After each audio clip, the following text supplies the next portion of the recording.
Cell phones in schools, some argue they interfere with learning. Others argue they're needed in case of an emergency. Wake County school leaders are working to create new cell phone policies for the district. And tonight, CBS 17's Maggie Newland is live in Raleigh, digging deeper into the tough questions they have to consider. Maggie. Liz and Greg, when Broughton High School went into code red lockdown yesterday, many of the students inside that building did the same thing. They grabbed their cell phone and they texted their families.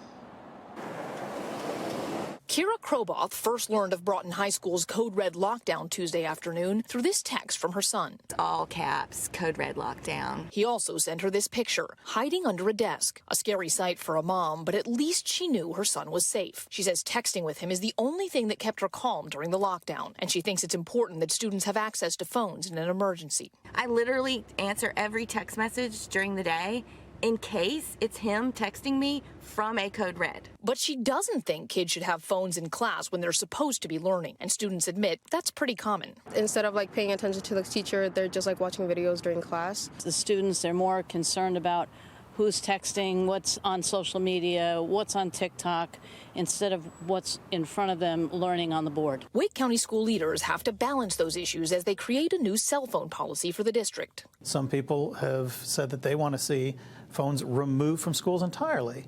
Some people say that having the phones are very important.